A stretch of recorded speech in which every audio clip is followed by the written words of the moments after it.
think it's working now. So I just wanted to do this live stream to answer any questions you guys might have that I haven't already heard, and to update you on some of the things I'm doing and an upcoming break I'm gonna do. Hopefully we'll have people in here soon. But as you can see, I got a lot of my collection behind me.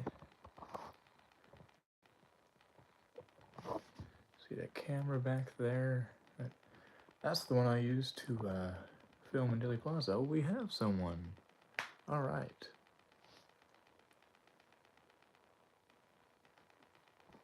Yeah, so I guess I'll go ahead and start off by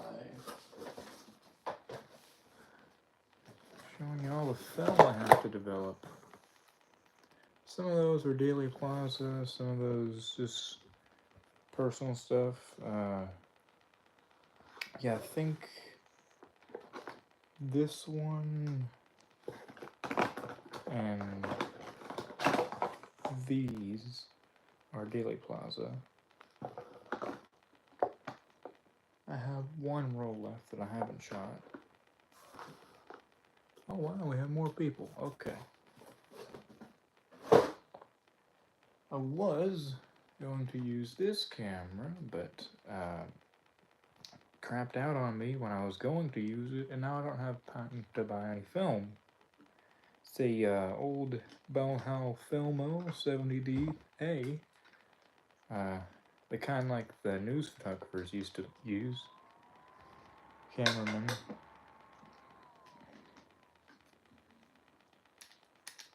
It works. It just has... I didn't get the winding key with it, so just decided to use what I had. You see a lot of the guys around the assassination using one of these, especially if they're news cameramen. Like Dave Wegman of NBC was using something very similar to this. And it runs, which is rare because this is 100 years old this year. Do we have any... Okay. Live chat. Okay. Let's see. So I'm working on scanning a lot of my stuff right now. I actually don't have the photo scanner anymore. I got it from has to use it for a few things, but for now I am scanning all of my movie film with this scanner that the same guy lent me. And that's the same scanner I used to, I posted an 8mm film that I bought, along with, 48 others, that was taken by James Rainey in Dealey Plaza.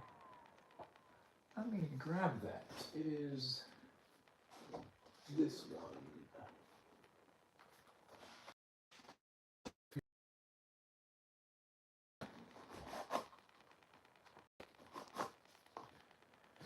Here we have the box. See, it says Kennedy assassination spot in Dallas.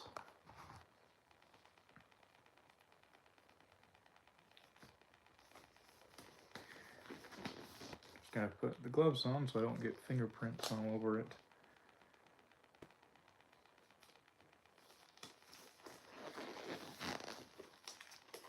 Alright, now we can take this out. Guess there's... Alright. This box was actually pretty beat up when I first got it, but I had to tape it back together, you see. Of course, I put a rubber band on here to make sure the film doesn't come off of it. These things are difficult to get off. Here we go. So most of this roll is actually just family footage.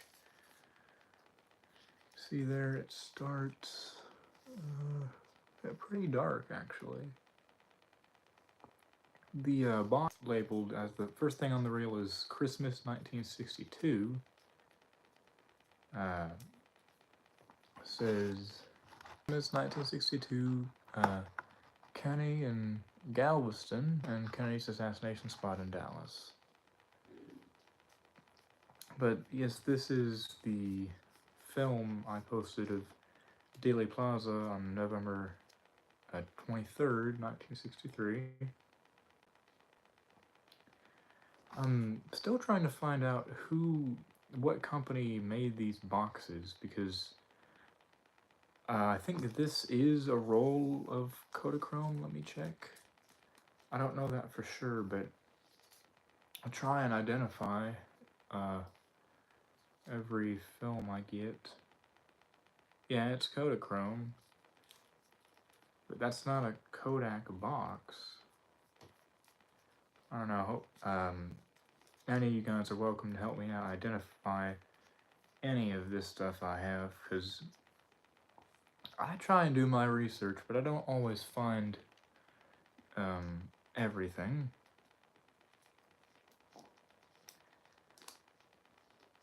Go ahead and put this back into the box.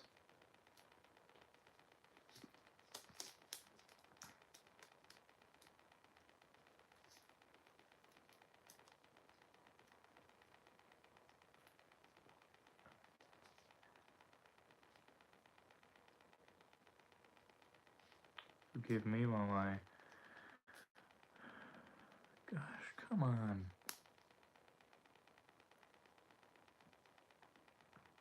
Well, I'll just set that aside for later. Let's see, what do I have? Oh yeah, this. Let me go grab something that goes along with that. Where is it? Here.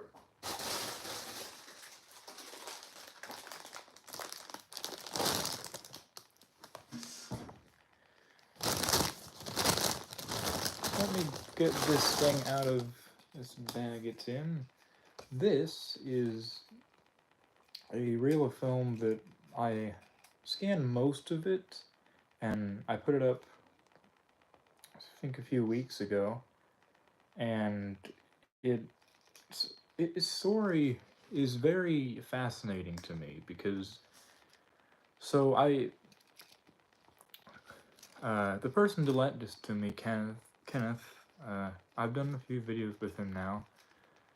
He told me that he never bothered to look at this reel since he bought it, and the person he bought it from didn't know anything about it. Now, I suggested to him that we review it together when he first brought it over, and so as we were going through the reel, we found the Dealey Plaza footage, which is why he bought it, and then about, I'd say 10 feet later on the reel, I noticed a statue that I noticed it because I remembered seeing it before somewhere. I couldn't remember where. And we compared it to John Thomas Martin's film in New Orleans of Oswald. I'm in New Orleans in August, and found out that this is a film of that same monument from the other side. And then I scanned it, and we found out that it doesn't just have Dealey Plaza in New Orleans, it has a lot of significant locations surrounding the assassination, which leads me to think that this isn't just a regular vacation film. The film shows multiple visits to Dealey Plaza, and Also shows General Edwin Walker's house, WFAA, the Dallas Morning News, and a few other places. I'd say it's about 400 feet. And you'll notice it doesn't have leader. Now, that, I can tell you why. So, as I was scanning it, one of the first things that happened is the scanner basically does it frame by frame. It does 2 frames a second. So it takes a while. Um, but as the scanner was pulling the film through, uh, the the leader just snapped right off. It didn't damage the film at all, but the leader came right off. And I talked to Kenneth about this. He says completely fine. He has a spare leader at his house, and so yeah, this is the leader from that.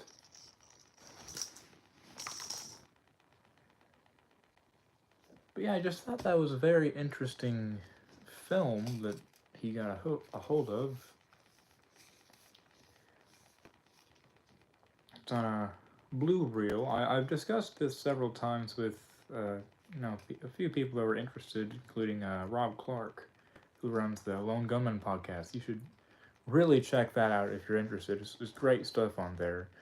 And I reviewed the film, the scan I did with Joe Borelli at the JFK Lancer conference, and they were able to find a few more locations shown in the film. Um, Joe Borelli works pretty closely with Rob Clark, and they're doing loads of research on all of the John Martins associated with the assassination. It's very interesting. At least to me, if any of you are interested, I suggest you check that out. It's the Lone Gunman podcast. Despite the name, he does believe there is a conspiracy. Um, but yeah, I thought that film was somewhat interesting, and in my opinion, I think this was taken by John Martin, um, because there's no way that there's no way that someone could have known about the Martin film,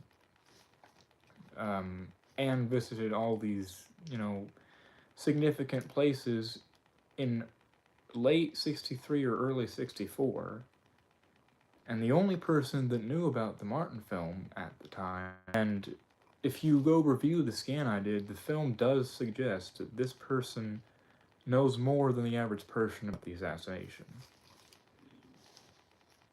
Because there's no way you would just happen to film all of those things in that order and take several trips to those places. There's no way.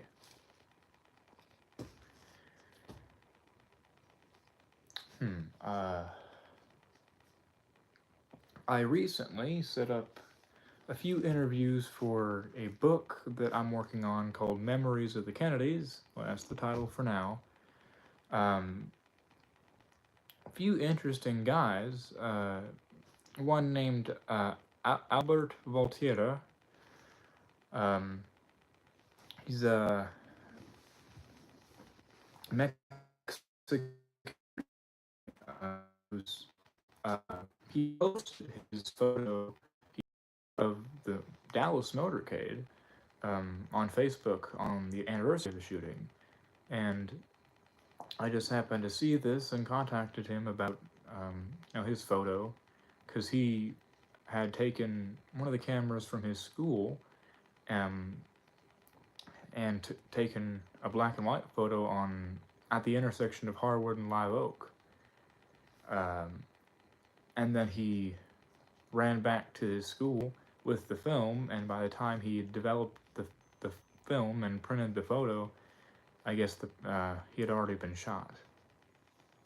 But uh, I just think that is a really interesting story that he has. I'll be following up with him soon. Um, like I said earlier, I'm taking a break pretty soon. In fact, um, so school just let out for me, and for the holidays, and uh, my family decided that I'm flying up back to where I used to live in Missouri, just for the holidays, and so I'll be staying there for about a week. Um, Definitely won't get any videos out, and probably not for the rest of the year. So this will probably be the last thing I do before my upcoming break. And I leave Sunday. Um, but I hope that doesn't inconvenience anyone. But just wanted to let you guys know in advance I won't be posting anything after this until next year. Um, yeah, I'm all previously on this channel. Um, I've tried working on it and I haven't got a lot of it done. Um, I'm still looking for more people to interview, and I haven't really found a way to shape it into what I want it to be, so that I might have to set aside for a while until I figure it all out. But um, I do have a somewhat solid deadline for one of my upcoming books, Tragedy in Dallas. I'm hoping to have it out by late next year. The only thing I'm waiting on is a lawsuit that's going on that I cannot discuss on here. Um, After the lawsuit is over, I'll have more details about one specific thing in my book. But until then, I can't really do anything except write the rest of it.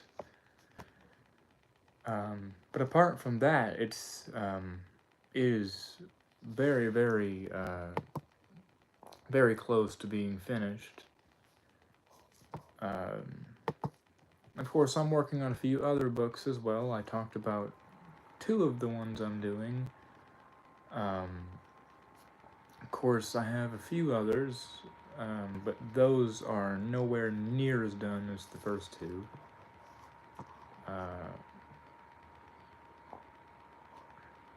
Still, all of them have somewhat interesting stories that I'll be focusing on in them. Just going through the list now, um, obviously, Tragedy in Dallas, Memories of the Kennedys.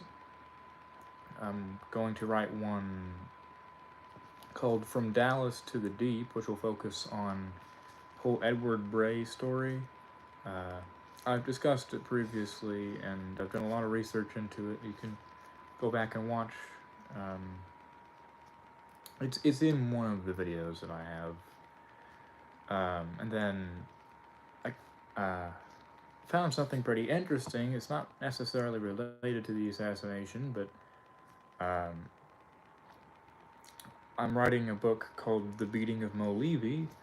Mo Levy was a cameraman with CBS News, and in May of 1961, he was attacked by just some guy who was protesting against the civil rights movement. And I just thought this was somewhat interesting, and so I give a go at writing something like that. Of course, last thing is just a memoir I'm working on. It's not really anything significant, but whatever. Um, what else do I have? Forgive me,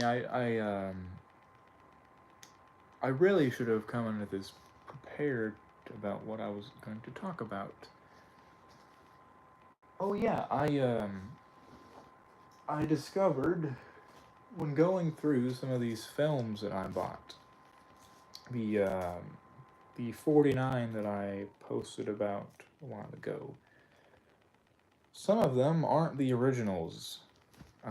which is odd, but I mean, it's fairly obvious.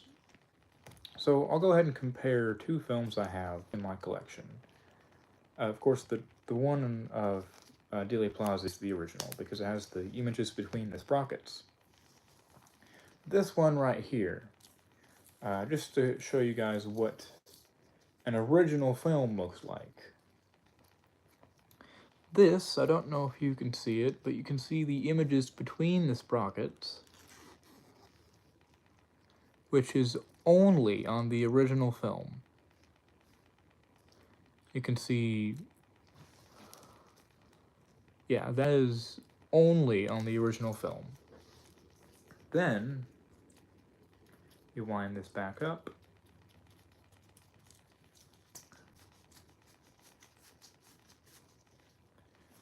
Comparing it to another similar film in my collection, this one is not an original, because if we look at the sprockets, they are black with no images between them, which means that this is not the original. It's a first generation copy. In fact, there is no writing at all between the sprockets, no indication of what kind of film it is or anything, which indicates this is, obviously a first generation copy. I just thought that was interesting, and I discovered that it's not only this film that's not an original, but it is in fact quite a few films in my collection that are not the original films.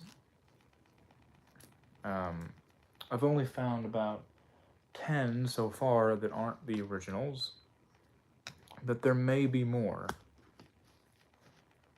I'll have to go. Is it working? Sure hope so. So, as I was saying, I don't know. Ah, yeah. I get that a lot. Yeah, as you guys know, I'm 14. But as I was saying, I recently posted a copy of the Zapruder film in Super 8mm. Okay. So what I did is, so this is the copy that I posted. Just have it on a metal reel here. It was originally on one of these cores, but transferred it to a reel to scan it. This is not the only copy of the film that I have like that. There is quite a few. There's 7 of these totaled on the cores. They're all Super 8.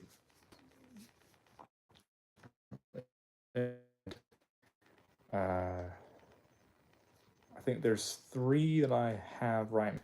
Regular 8mm. 2 aren't mine. Only 1 is mine. And yeah. Of course, I have. Where'd those go? There they are. Okay. These are a set of slides that I was given a while ago. They're from Robert Groden. He made them. See, let me just pull one of them out to show. Let's do. I don't know what's going on with. But yeah, I have quite a few of these. Some of them aren't in too good condition. You can see this one here is pretty dirty. That is frame 414.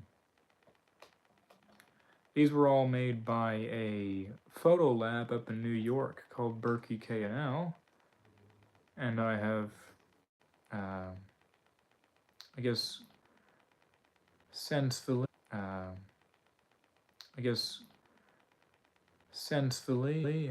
named this set the Berkey K&L set. You can see named this set the Berkey K&L set.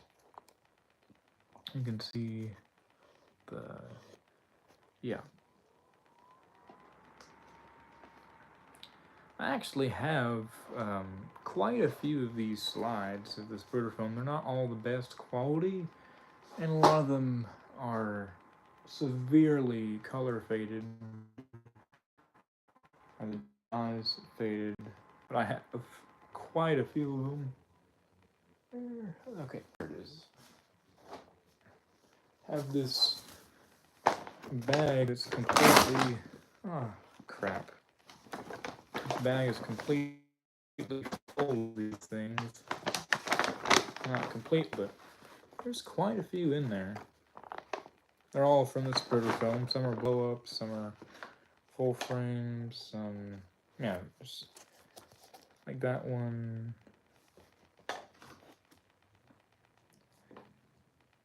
Yeah. But yeah, I have quite a few of these.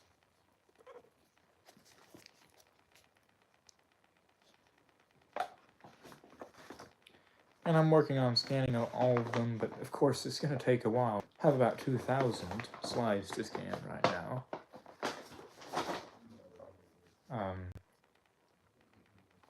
Let's see.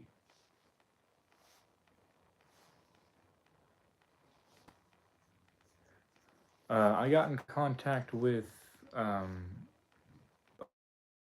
Wertz, who, was the son of Irving and Anita Gewertz, who formed the Dallas Cinema Associates. I posted my presentation at JFK Lancer about that. But I heard from her that, unfortunately, Martin and her have since passed. But she's going to have someone she's related to reach out to me if they would like. And I'm still awaiting that call.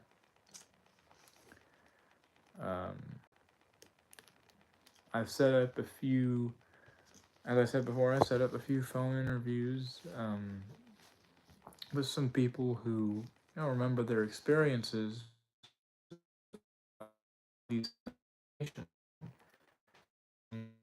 I Paul Nichols, who just so happened to bring his little 35mm half frame camera to school with him that day, and took photos of just his classmates before the news got to them and afterwards.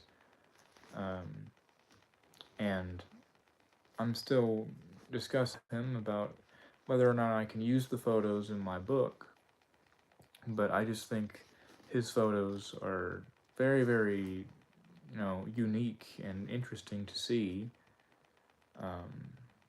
He wasn't in Dallas at the time, but he was, he was live. And I think everybody's stories from that day matter, no matter where they were, no matter how old they were. The time, from people who were in 5th grade, 6th grade, in high school, who were elementary school, who were a baby at the time, who were at work, all these different stories, and they're all very, very interesting to me, and I just wanted a place to write them down, so, not forgotten. And of course, I'll be putting the photos with the stories if they'll let me. And yeah, that's really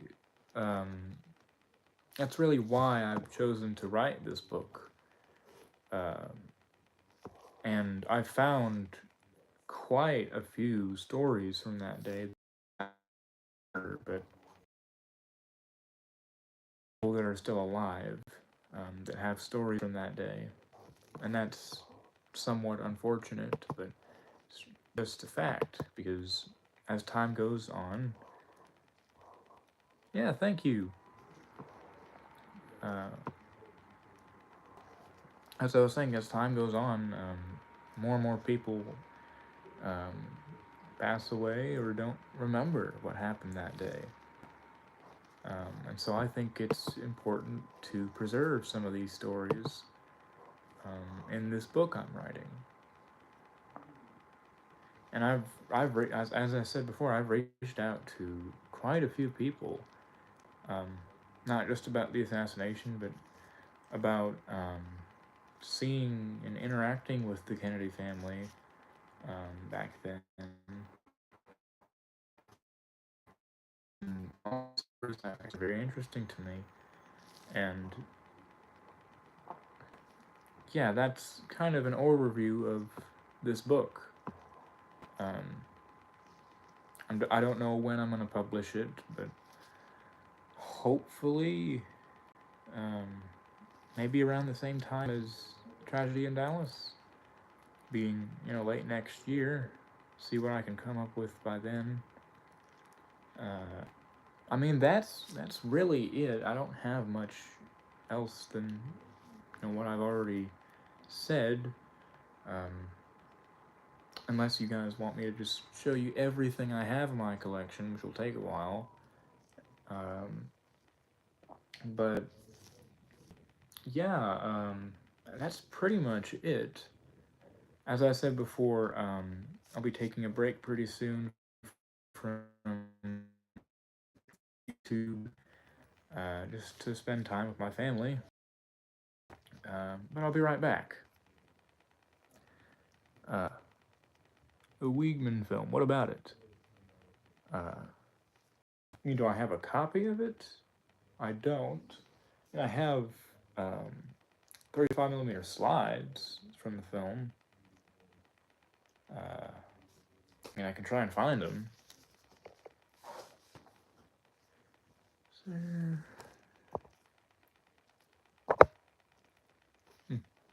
okay.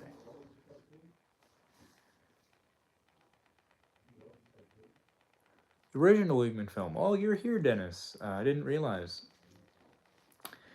Um, so what I found on the location of the original Wegman film is that the film basically disappeared in early '64 from the NBC archives, um, and it. So what happened on the 22nd when it was shot is so Wegman he drove over to WBAP, the NBC affiliate in Dallas, and basically just had them develop his film, and they aired it, and then they were told to send it to the archives in New York. We don't know if they did. Hmm. But later in, I think the early 70s, there was a news station, it was, I think California. I don't know if I have that right, but there was a news station just had film their collections in their archives, um, and then we don't hear about the original film again after that. So I assume that the best lead we have on the original Wegman film is checking with that news station in California, or possibly checking WBAP's archives or NBC's archives. Of course, NBC is picky about what they want getting out. Um, yeah, I'll speak uh, a lot more in depth about the Wegman film in my upcoming book, Tragedy in Dallas. I don't mean to plug it so much, but that's where the majority of the films. So if anyone is um, interested in all these um, fine little details that you don't hear a lot about these films, I'd suggest you buy a copy of my book. Of course, the first few I'm going to sign, and yeah, uh,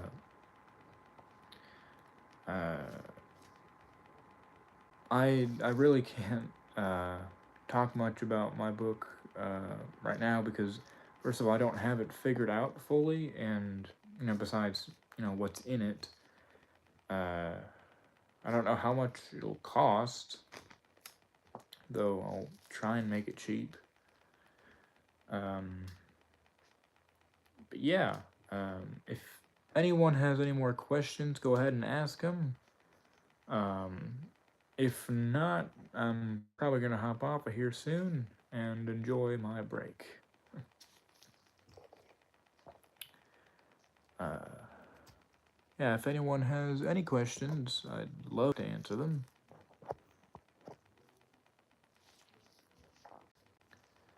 I just gotta ask them now before I go. Babushka lady. Um,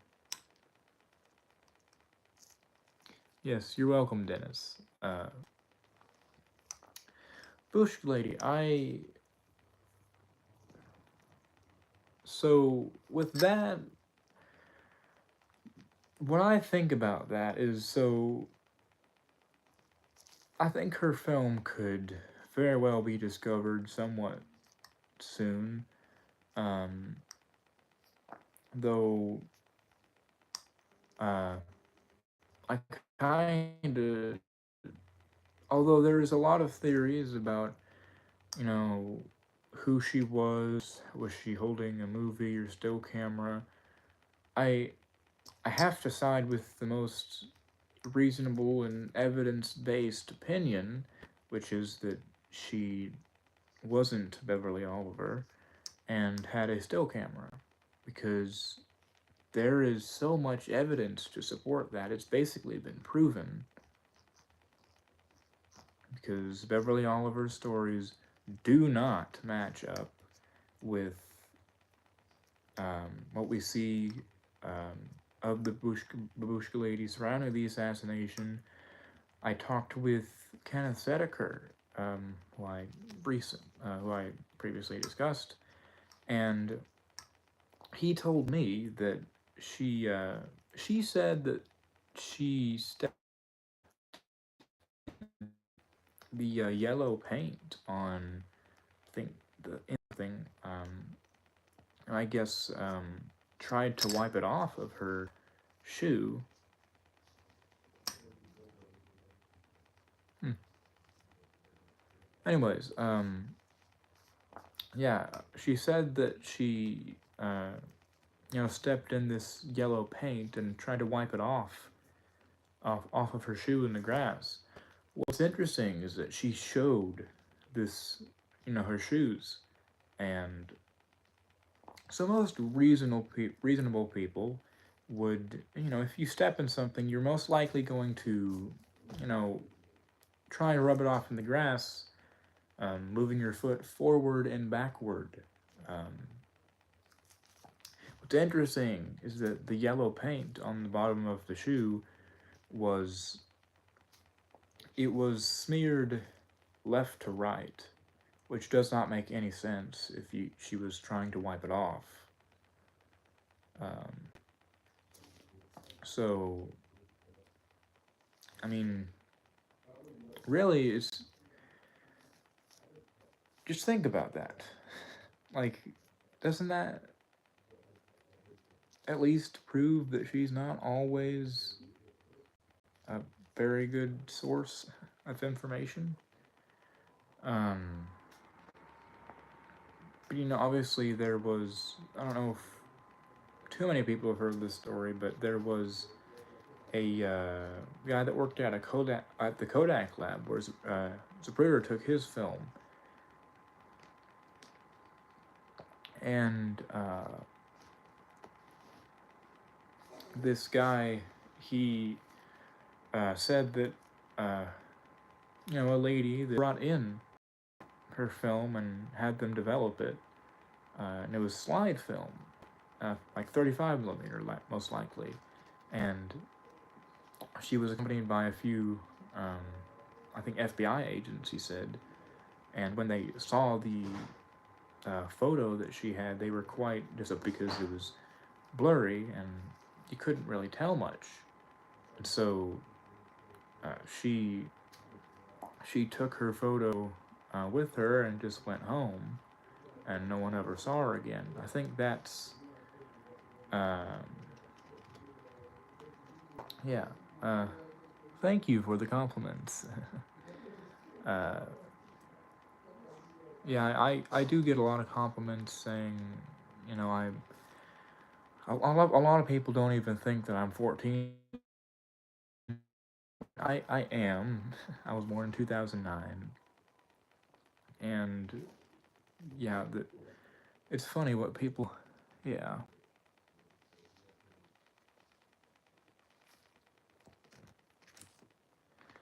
And yes, I know I have a lower voice for my age.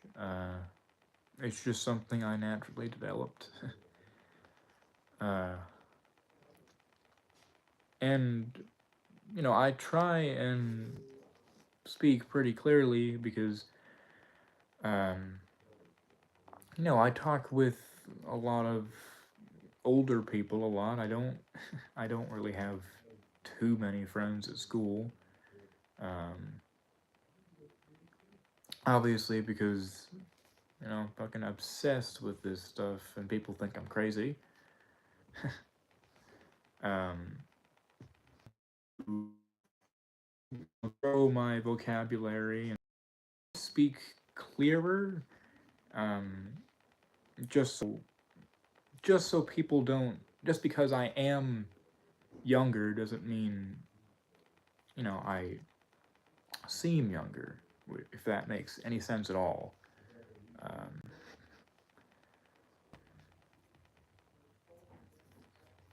but yeah, I am 14, because I don't have any way to prove that, but yeah. Um, if we have any more questions, I'd love to answer them.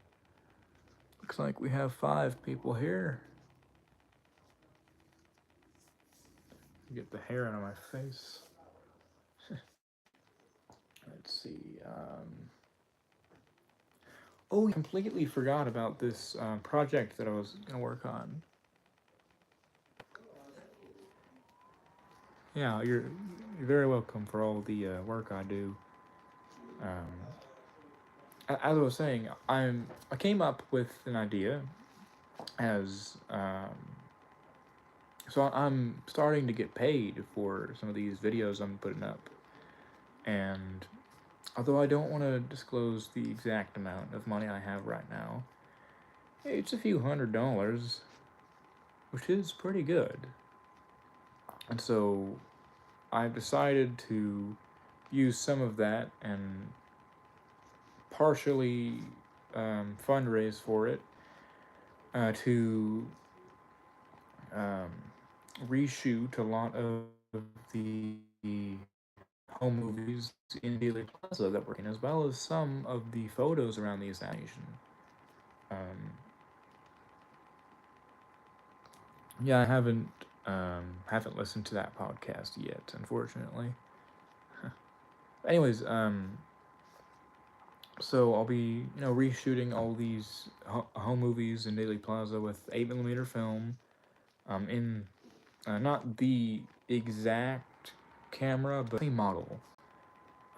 We'll be doing, me and Kenneth will be doing, I think, 6 films. I have the list here. Hold on. Um, Where is that?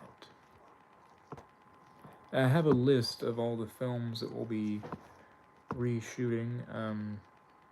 It's not going to be someone's car stand-in for the limousine. Um, and for all the aftermath footage, we're just gonna have film from the same angle, but not reenact it completely. We'll be doing okay. So we'll be doing um,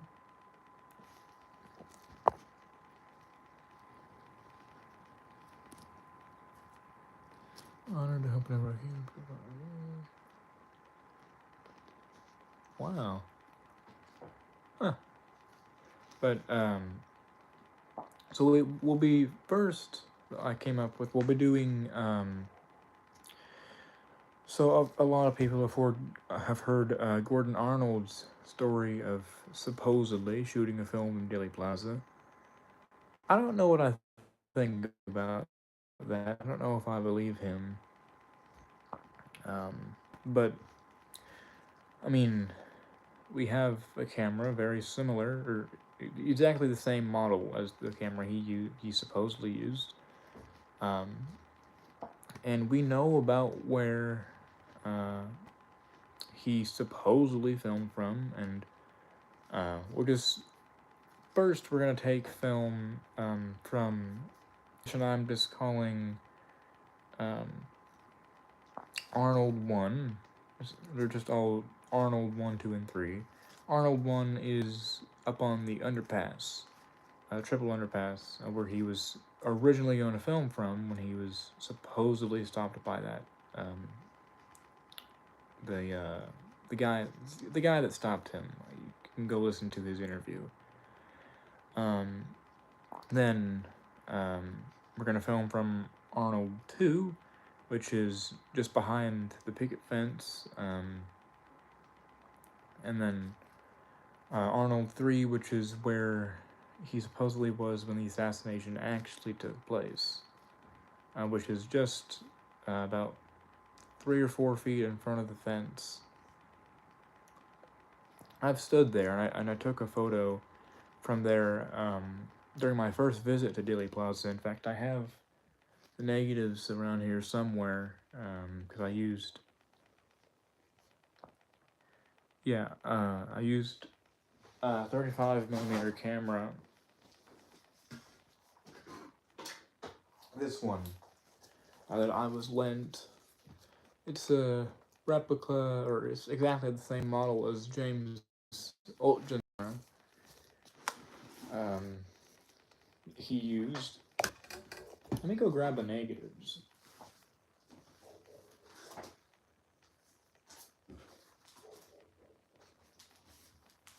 These are the 2 rolls that I shot during my first visit to Dealey Plaza.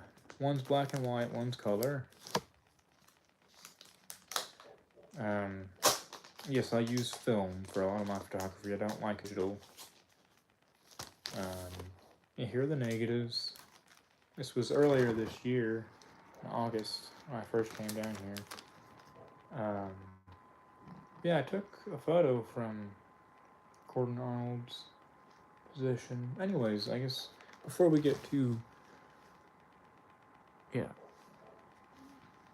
okay, that just to let you know, the Altgen's camera is a Nicorx F. See the model, brand and model there. This is the exact lens. It's pretty lens. It's not really as wide as you expect it to be. But yeah, it works and shoots film perfectly fine. Anyways, next we'll be doing the FM Bell film, the Mark Bell film. I just have a list of every shot in the film and how long it is, so we can just reference that for how to actually reshoot the films. Then the Bronson film, same thing. Then the Muchmore film, Nick's film, and Zapruder film. And, what the films show. Yeah, it's a really good idea. Um, I might put some of this footage into the documentary I'm making. I don't know about it, but when I get all the footage back, I'm just gonna splice it all together with my film splicer. Um, just kind of make a, I guess like something like this. I guess it'd be not quite as long. I'd see 6 rolls of 8mm is just about 200 feet. So it'd be half as long as that, but still something pretty interesting to see. And of course, we'll scan it after I splice it together. But yeah, I don't know why I didn't mention that before.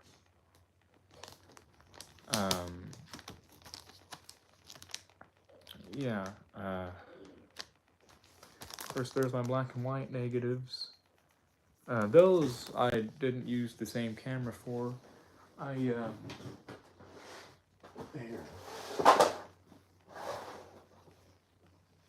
Ignore all the things falling in the background. Okay, so when I came down here, I had already loaded a roll of black and white film into this disposable, not really disposable, but it's a reusable camera. It's cheap, but just when I happen to have, I load a roll of black and white film in here just to get photos of, um, just before I came down here, and some, drive down here, and some interesting things down here. And that's one of the rolls. Of course, along in this box is my favorite camera that I have. I used it to shoot just a home movie, I think last year. It's very similar to Orville Nix's camera. Unfortunately, it broke a while ago, so I can't use it anymore. But it was by far my favorite camera to use. It's very, very simple and easy to use, because all it is you can wind it,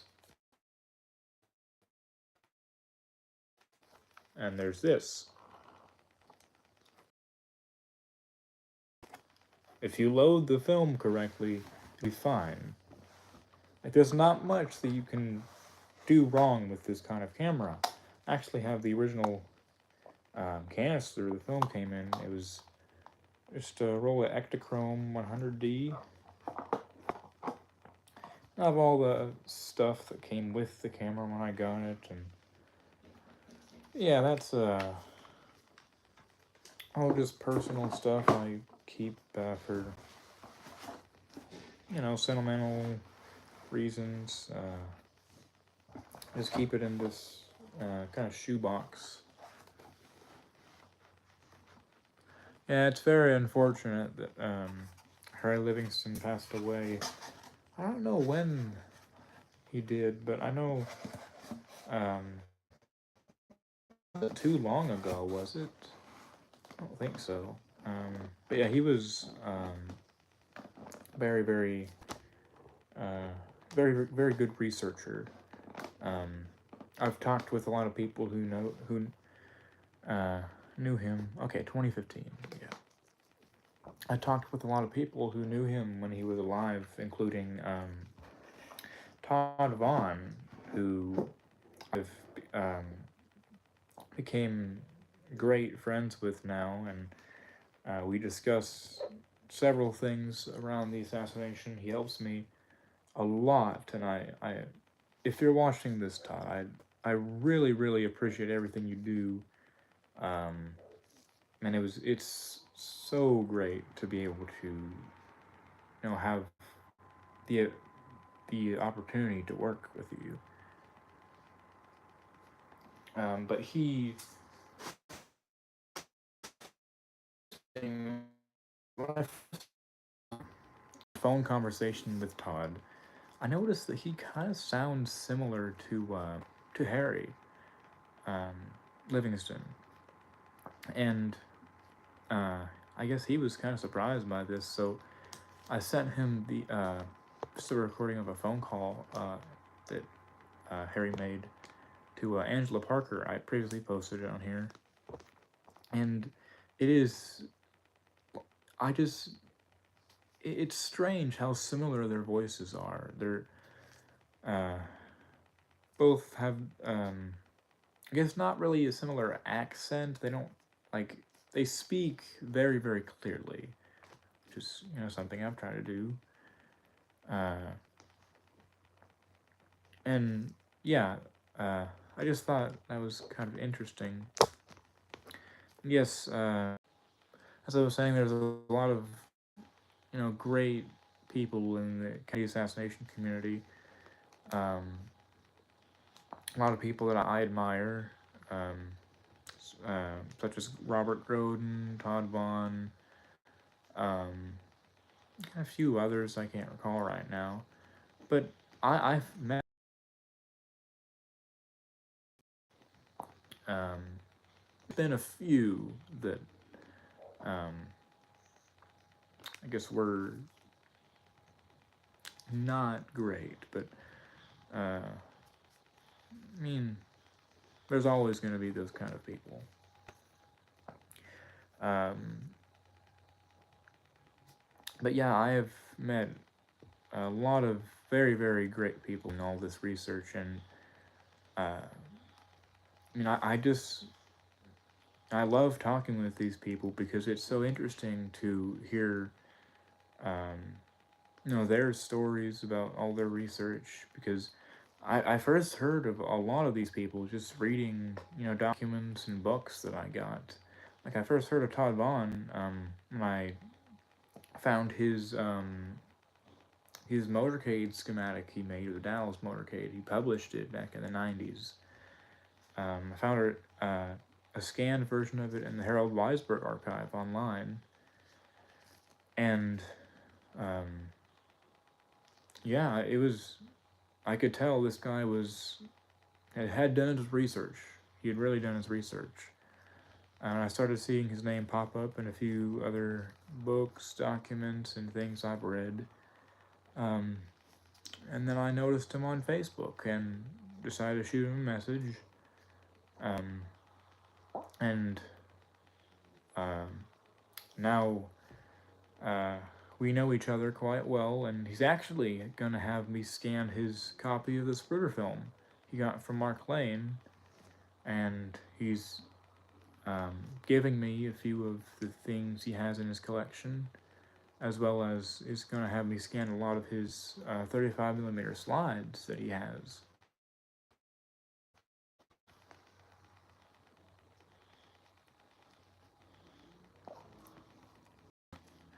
Yeah, I haven't had the chance to read any of Harry Livingston's books, really because I don't have the kind of money to buy all these books, and I have the time to read all of them.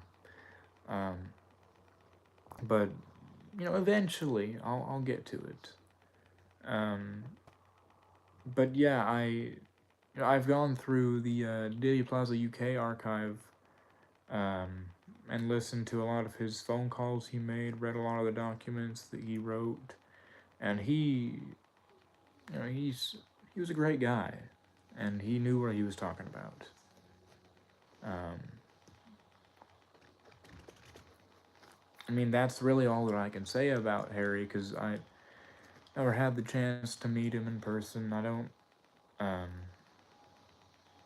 I mean, I really don't know about him because unfortunately, he died. Um, but yeah, I so many great people.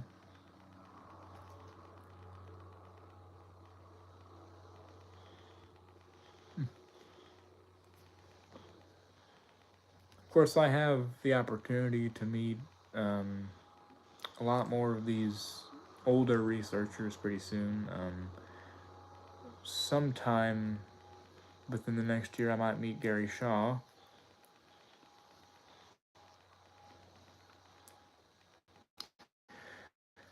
Yeah, I've heard of that guy. Don't know how to say his last name. Um, I can't recall if I've read anything from him. I think I have. I know I've heard of him. Um, gosh, I can't remember. Um, yeah. Gosh.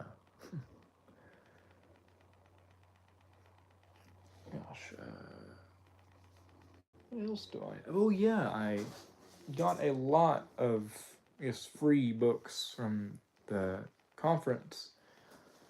Um, yeah, I can show you guys. Oh, of course, this isn't exactly the best way to do this, but I have.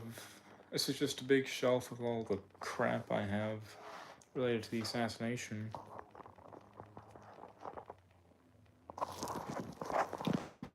And so, up on this shelf is just a bunch of the cameras and really just stuff for preserving and um, that kind of stuff. Just really just equipment, like keep a marker up here to label all this stuff. Box for the uh, the spare reel that I have for scanning film and um, digitizing the tapes I have. That's just a camera back there. Some 35mm magazines. Just photo prints from some things. These are all my documents on this shelf. And I recently went through and organized again. I have a copy of iTech's analysis of the Knicks film. They're all organized. That's my pamphlet from the Lancer conference. There's all the film stuff. Getting my copies of the spreader film over here. I have two. One Super 8, one regular 8. See all the home movies back there. There's quite a few. This is pictures of the pain sitting here for right now. This is just a roll I found in one of the cameras I have. This is a collection of CDs that I am being loaned by a guy. I posted one of the things on here. It was the WPIX segment with Marita Loren, Monica Mercedes Perez Jimenez at the conference, and she is very, very sweet, very nice, and she loved everything that I was doing. And I mentioned I have all these Frank Sturgis phone calls, and she said she'd love to hear them. Of course, I'll put them up soon. Just gotta go through and get all of them off of the CDs. And have this 35 negative from Groden, nor the lawnmower. This isn't related to the assassination, but Groden made it for Martin Scorsese's first film. Of course, the trailer for JFK and the trailer.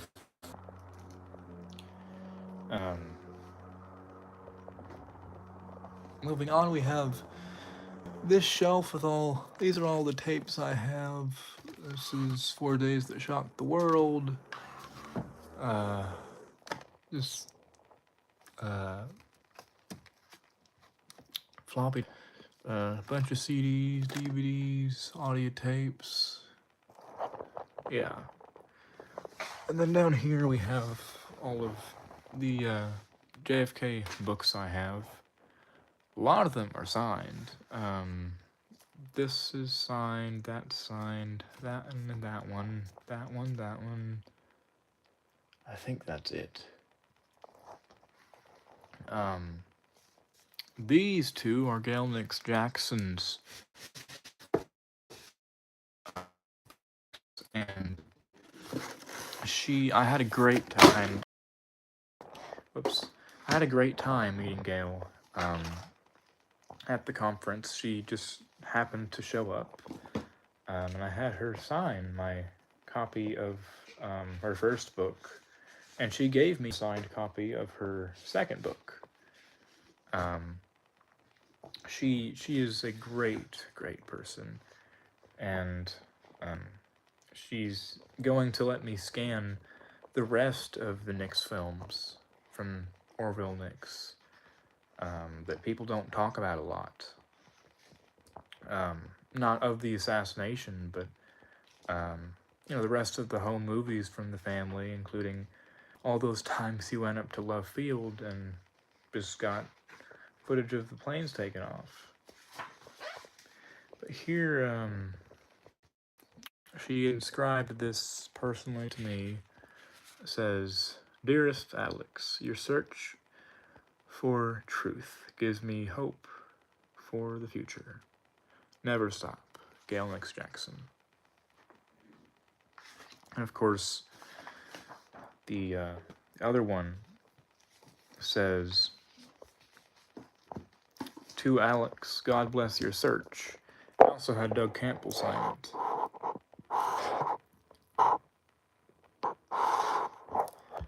But yeah, it's just a few books I have. Of course, I met Dick Russell, and I got a copy of Stephen Fagan's book signed. I have one of Larry Hancock's books. I don't think that one's signed. Beverly Oliver's book. Don't know what to think about her. And this one you don't see a lot. I found this at a church sale a while ago. I bought it for about 50 cents. This is UPI's little booklet that they published. Retrospect 1964, in which they talk about a bunch of stories from 1963, actually, including the Kennedy assassination and the Thresher incident, Thresher sinking, I guess, and a lot of other interesting stuff. Of course, I have Harold Weisberg's first book, Whitewash. Yes, that Retrospect 1964 is pretty rare. You don't see it a lot. I mean, other than the copies for sale on like eBay, that's the only one I know of. And one of the things I'm most proud of to own is this booklet. It was published by the Kansas City Star, which is a newspaper from where I'm from, titled John F. Kennedy, a Living Legend. This is one of 3 copies that I know of. This is extremely rare. You cannot find this anywhere. The other 2 copies that I know of are in the Clay County Archives, back up in Missouri, and in with Chris Gallup.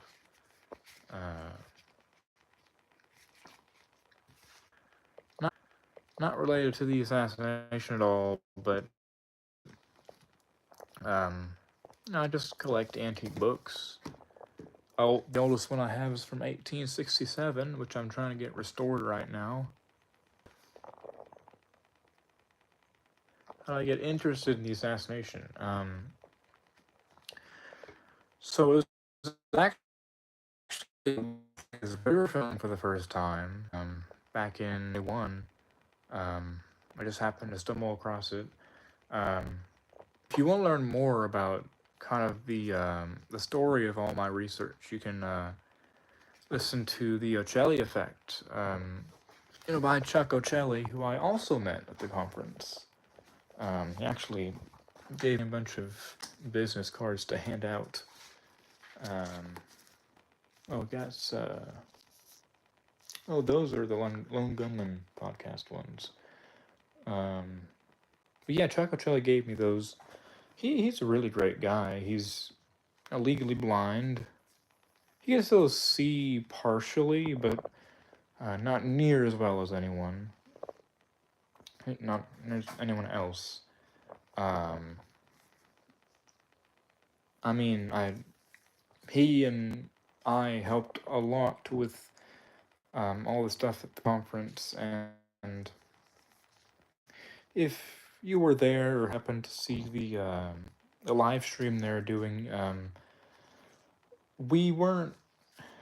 I mean, you wouldn't notice us helping out if you weren't looking, but we did help out a lot with the conference, especially all the audiovisual stuff.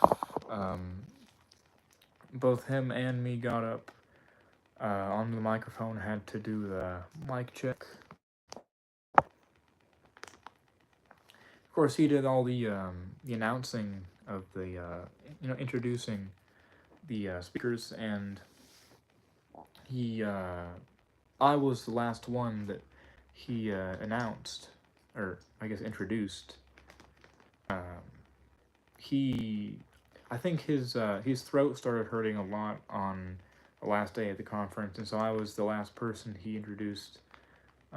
Just put a little strain off of his voice. But yeah, he's a great guy.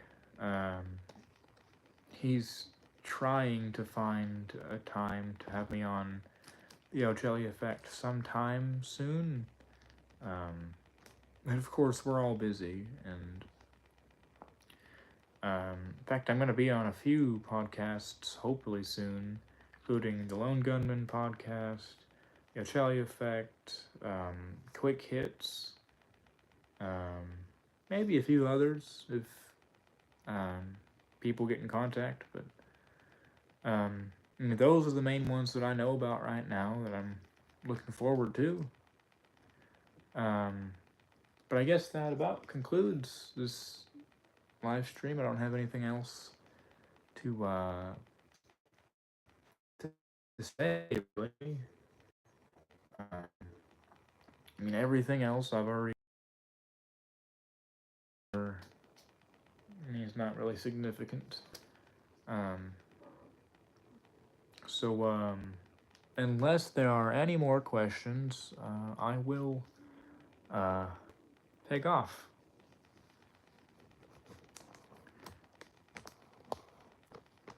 And yes, I do mean it this time. I do need to eat lunch. I didn't have a very big lunch. Yes, you're welcome. Okay. Thank you all for watching, and I'll do one of these again probably in a few months. The last one I did was a few months ago, so yeah. These don't happen often. Just when there's a lot I need to update you guys on, I'll do another one. But that's it for now. All right.